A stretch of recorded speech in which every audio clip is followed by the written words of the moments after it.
السلام عليكم. النهاردة بقى هنعمل مع بعض البرجر، وازاي بقى نعمل البرجر بأسهل طريقة في البيت وما نشتروش من بره، وكمان نعمل البرجر كمان في البيت اللحمة الأساسية بتاعة البرجر، وهنعمل كمان الصوص البينك ده. يلا بينا الأول نشوف البرجر بيتعمل ازاي. هحتاج الأول نص كيلو من اللحمة المفروم. اللحمة المفرومة هنا ما كانتش ملبسة، كانت حمرا ما كانتش فيها اي دهون خالص، فحطيت عليها ربع كيلو من اللي هي الضاني. لو انتوا جايبين اللحمة المفرومة بتاعتكم ملبسة ما تحطوش عليها اي دهن خلاص. كل ما كانت اللحمة ملبسة كل ما تطلع معاكم البرجر طعمه جميل جدا. ديت ليا كانت عندي في الفريزر، ضربتها كده في الكبة لغاية ما وصلت معايا بالشكل ده. المهم يكون فيها شوية حتت كده من اللية، ما تبقاش مفرومة قوي. هنحط عليها معلقتين كاتشب. الكاتشب ده انا كنت عاملاه معاكم على القناة، روحوا شوفوا الطريقة بسرعة، بجد طعمه تحفة ولذيذ جدا. وكمان هحط عليه معلقة صغيرة كده من المستردة بس تكون مليانة. المستردة برضو عملتها معاكم في فيديو قبل كده، تقدروا تروحوا تشوفوها على القناة. وعجنتهم كويس جدا وفضلت اعجن فيها لغاية ما الكاتشب والمستردة تجانسوا معاها. فضلت اعجن كويس جدا، واول ما عجنتها خلاص بقت مزجت مع بعض، بسيبها حوالي نص ساعة في التلاجة. وانا كده بتبلت اللحمة، انا ما بتبلهاش غير بس بالمستردة والكاتشب، ولا بحط عليها توابل لحمة ولا كزبرة ناشفة ولا توم باودر ولا بصل باودر ولا اي حاجة خالص. كده البرجر يبقى معايا جاهز، وطعم اللحمة فيه بتبقى طعمها جميل جدا. واللي هي دي كانت ضاني، كانت كمان عطيله طعمه كان تحفة جدا. جبت كده بولة حطيت فيها معلقتين من المايونيز. المايونيز ده كنت عاملاه معاكم على القناة، ده بعد ما اتحط في التلاجة تقدروا لو عايزين تخففوه بمعلقة كده من الحليب الساقع. وحطيت عليه معلقتين كده من الكاتشب، وفضلت اقلب فيهم كويس جدا لغاية ما تجانسوا مع بعض. ولو احتاج شوية كاتشب كمان حطوا عليه نص معلقة. المهم يكون لونه بينك زي ما انتوا هتشوفوا دلوقتي. اول ما يوصل معايا بالشكل ده هنزل عليهم بنص معلقة كده من المستردة، نص معلقة كبيرة، واقلب كويس جدا. وكده يبقى الصوص معايا جاهز. ولو في كمان خيار مخلل ممكن تقطعوه وتفرموه حتت صغيرة وتحط عليه مية مخلل، كده يبقى الصوص معاكم زي الفل. وهنا انا جهزت بقى الخضار اللي انا هحطه. حطيت انا بقى في الخطوة دي حطيت جرجير بدل الكابوتش، بجد ودى البرجر في حتة تانية خالص. انا عارفة اللي هو غريب شوية بس كان طعمه جميل. والجرجير علشان فيه شوية حرقية كده تحس اللي هو حامي شوية، كان عطيله طعم في حتة تانية خالص.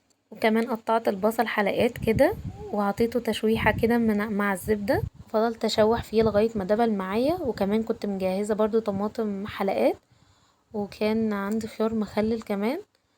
اول ما تشوح معايا بالطريقة ديت ودبل كده البصل، شلته من على النار وحطيت في نفس الجريل.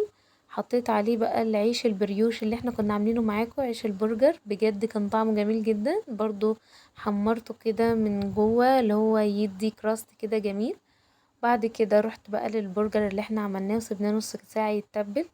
فضلت اقرصه زي ما انتوا شايفين كده.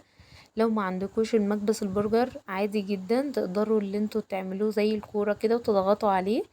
او لو انتوا عايزينه ارفع من كده، انا كنت متخناه شوية، انا كنت عايزاه اللي هو سمكه يبقى تخين. لو عايزين سمكه يبقى رفيع تقدروا تحطوا من تحت ورقة زبدة، وتحطوا اللحمة وتحطوا من فوق ورقة زبدة وتضغطوا عليه بتقل لغاية ما يتفرد معاكوا خالص، وتقدروا تشوحوه بنفس الطريقة دي. انا حطيت شوية زيت في الجريل كده، شوية زيت حلوين يعني، حطيت حوالي 3 معالق كبار. واول ما الزيت سخن معايا كده هنزل على طول باللحمة اديها صدمة. انا مش عايزة الزيت يبقى بارد، عايزاه يبقى سخن اللي هو يطلع فقاقيع زي ما انتوا شايفين كده من الجنب، علشان اللحمة تتشمع معايا وما تفتفتش مني في الجريل. وبعدين رشيت عليه رشة كده بسيطة من الملح ورشة فلفل اسود من فوق، وبعد كده قلبته على الجهة التانية وحطيت برضو رشة فلفل اسود ورشة ملح. وهي ديت بس التوابل اللي انا بحط عليها. فضلت اشوح فيه من الجهتين لغاية ما اللحمة نزلت الدهن بتاعها كله.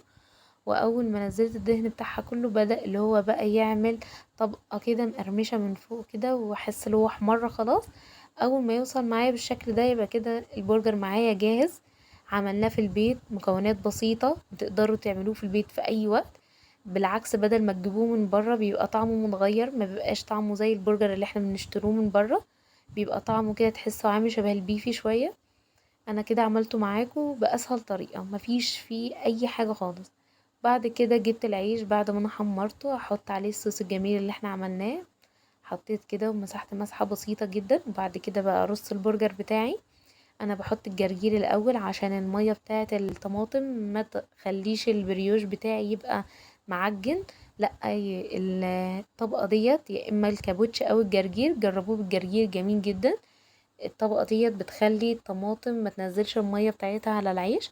بعد كده حطيت الطماطم وبعد كده احط بقى البرجر بتاعي، وحطيت بقى شوية بصل من اللي احنا مكرملينه ده، وهحط كمان شريحتين من الخيار المخلل. لو مفيش خيار مخلل مش مشكلة خالص، بس الخيار المخلل برضو بيديله طعم جميل جدا. وحطيت كده مسحة من فوق بقى الصوص اللي احنا عملناه تاني. كده يبقى البرجر معايا جاهز خلاص. هنقطعه بقى ونشوفه من جوه، بجد كان جوسي بطريقة فظيعة، وكان طعمه جميل جدا، وحجمه كان مناسب. يعني ممكن تاكله واحد تحسه خلاص ان انتوا شبعتوا من كتر ما هو كبير. كان جميل جدا وكان جوسي بطريقة فظيعة. وبكده بقى خلصت معاكم الفيديو. ما تنسوش لو عجبكم الفيديو تعملوا لايك وشير، ولو اول مرة تشوفوني انا اسمي رحمة، واشوفكم المرة الجاية على خير وبألف هنا.